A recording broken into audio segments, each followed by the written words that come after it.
Selamat mendengarkan novel Dewa Perang Kunlun Nathan Clark. Bab 1917. SOS. Semua ini dilakukan Nathan Clark seorang. Memulihkan meridian bela diri dari ratusan jenius. Mencari dan mengobati 3 besar peringkat bumi yang terluka parah. Juga menyelamatkan Neslandia dalam kesusahan. Namun pada akhirnya, saat mengumumkan prestasi ke publik, nama Nathan Clark tidak ada. Semua menjadi milik Dewan Angkasa. Sebenarnya Dewan Angkasa juga ingin mengumumkan Nathan Clark. Namun Nathan Clark masih menyandang julukan pewaris Dewa Iblis. Dan Dewan Angkasa sendiri yang memberikan julukan itu. Jika prestasi Nathan Clark diumumkan saat ini, maka setara dengan Dewan Angkasa menamparkan wajahnya sendiri. Apapun yang terjadi, wajah Dewan Angkasa harus diselamatkan. Sebenarnya banyak dari mereka merasa bersalah setengah mati.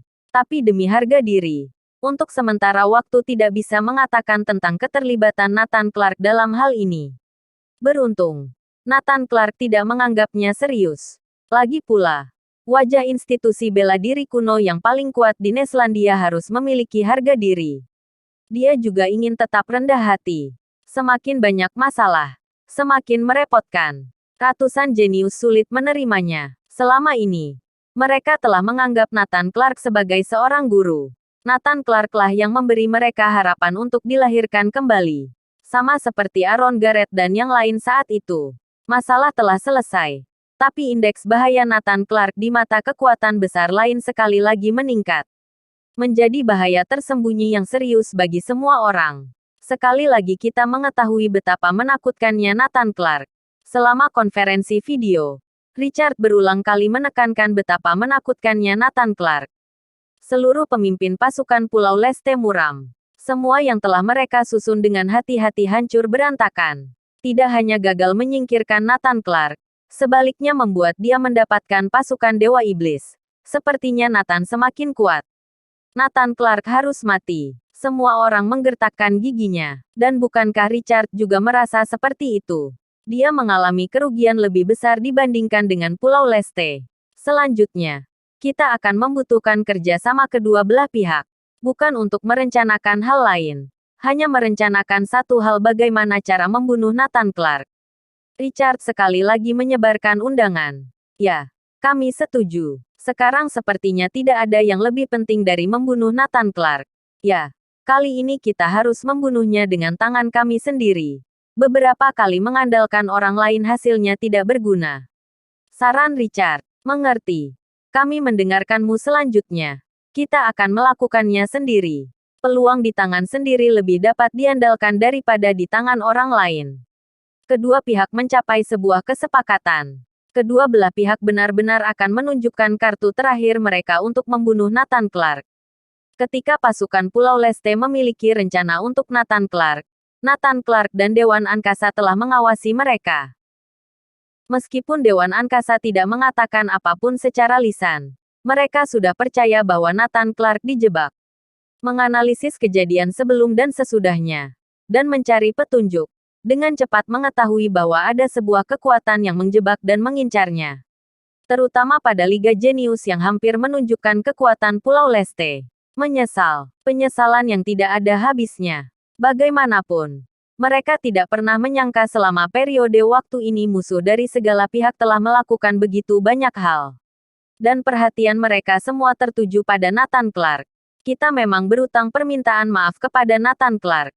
Namun, Nathan Clark terlalu kuat.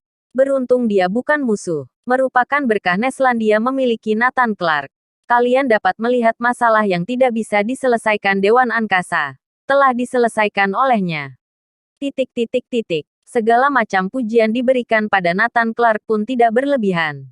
Tapi Nathan Clark tidak peduli tentang ini. Dia lebih sibuk dengan hal lain. Pertama, dia mengirim anak buah dari semua pihak untuk mengawasi pasukan Pulau Leste.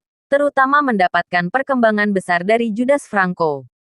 Raja Seon Barat ikut mencari tahu apa yang sebenarnya diambil Richard dari Neslandia saat itu.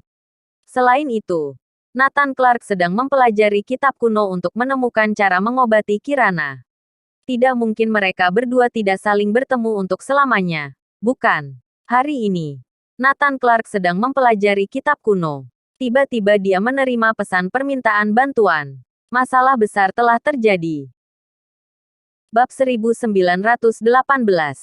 Jika tidak bisa didapatkan maka hancurkan. Ternyata mereka. Nathan Clark terkejut saat mengetahui bahwa sinyal permintaan bantuan ternyata dikirim oleh Jean Venel dan Leah Marshall. Pemimpin. Mengapa harus Anda yang bertindak untuk dua junior ini? Kata 7 Dewa Iblis. Tidak. Masalahnya disebabkan karena aku. Aku harus pergi melihatnya. Kata Nathan Clark. Dia juga perlu bertindak. Situasinya mendesak. Aku akan segera berangkat. Kalian tidak perlu ikut. Nathan Clark bertindak seorang diri. Ternyata Jean Venel dan Leah Marshall masih mengabaikan Lucas Yates setelah mereka kembali. Terutama Jean Venel berpikir untuk tidak bertemu Lucas Yates lagi. Dalam kemarahan Lucas Yates dia memberitahu kepada kekuatan klan mereka. Hubungan Jean Venel dan Leah Marshall bersama Nathan Clark. Lucas Yates bahkan menambahkan cerita bahwa mereka berdua sudah melakukan hubungan suami istri dengan Nathan Clark. Para jenius ini tidak berpartisipasi dalam Liga Jenius Benua Timur. Mereka serta kekuatan klan mereka tidak tahu apa yang terjadi di Liga Jenius. Mereka masih berpikir Nathan Clark adalah pewaris Dewa Iblis.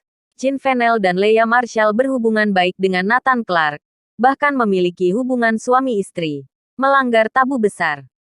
Pewaris dari klan kekuatan aliran baik yang bermartabat. Dan para jenius peringkat bumi yang memiliki julukan bidadari ternyata menjadi selir pewaris Dewa Iblis. Jika tersebar akan menjadi aib. Terutama para tetua yang kolot. Berpikir ini aib terbesar. Begitu masalah ini muncul. Mereka tidak lagi bisa mendapatkan pijakan di dunia persilatan Neslandia. Mereka tidak akan lagi punya harga diri. Mereka ingin menghukum berat Jean Venel dan Leah Marshall. Mereka akan dieksekusi mati di depan semua kekuatan klan. Hanya dengan cara ini mereka baru bisa membersihkan aib. Di saat-saat terakhir Leah Marshall mengirimi Nathan Clark pesan minta tolong. Di rumah kuno suatu tempat perbatasan selatan. Ribuan orang berdiri dan memandangi dua gadis yang berlutut di lapangan. Mereka adalah Leah Marshall dan Jean Venel. Klan tempat mereka berdua sebenarnya adalah penyatuan dari 8 atau 9 keluarga kuno. Semakin tua klan keluarga, semakin mereka mementingkan reputasi dan harga diri mereka. Terutama ketika mereka mendengar bahwa kedua jenius ini bukan lagi gadis suci. Mereka hampir meledak karena marah. Ditambah dengan cerita berlebihan dari Lucas Yates, mereka harus mengeksekusi mati dua orang ini. Dan masih ingin menggunakan cara dengan pembakaran. Yang berarti membakar aib dengan kobaran api. Keduanya berlutut di lapangan. Dikelilingi tumpukan kayu bakar. Mengelilingi dengan rapat. Lucas Yates melihat pemandangan ini di kejauhan dengan wajah puas. Orang yang paling dia sukai akan mati. Tetapi dia tidak terlihat sedih sama sekali. Barang yang tidak bisa dia dapatkan. Lebih baik dihancurkan. Dengan begitu dia tidak akan merasa kesakitan. Jean Venel. Leah Marshall. Aku bertanya pada kalian berdua. Apa kalian hilang kesucian karena Nathan Clark? Di atas panggung. Seorang wanita berwibawa bertanya. Baik Jean Venel dan Leah Marshall menggelengkan kepala. Tidak. Bohong. Seluruh dunia tahu hubungan kalian berdua dan Nathan Clark. Kalian masih tidak ingin mengakuinya. Terlebih lagi. Lucas melihat dengan mata kepalanya sendiri. Nathan Clark membawamu ke kamarnya. Kalian masih berdalih. ... Semua orang memarahi. Jean Venel dan Leah Marshall hanya bisa menggelengkan kepala. Kami tidak melakukannya. Sungguh tidak ada hal seperti itu. Oke. Tidak perlu membahas masalah ini. Kita bicarakan hal berikutnya. Jean Venel. Leah Marshall. Apa kalian tahu kesalahan kalian? Tanya nenek tua. Apa kesalahan kami? Keduanya tampak bingung. Kalian berdua berteman baik dengan pewaris Dewa Iblis. Dan bekerja sama dengan pasukan Dewa Iblis. Bahkan ketika mendengar Nathan Clark dalam bahaya. Kalian semua justru mengkhawatirkannya. Ekspresi Jean Venel berubah. Dia mengangguk. Memang benar. Kami memang mengkhawatirkannya. Begitu Jean Venel mengatakan ini. Ekspresi semua orang berubah drastis. Lucas Yates juga mengepalkan tinjunya dengan erat. Urat-uratnya menonjol. Raut wajahnya bengis. Jean Venel terus bersuara. Nathan Clark adalah orang baik. Dia bukan pewaris Dewa Iblis. Dia Chin Venel dan Lea Marshall menjelaskan apa yang mereka lihat tentang Nathan Clark. Tidak masuk akal. Saat seperti ini kalian masih membelanya. Bakar mereka. Bersambung.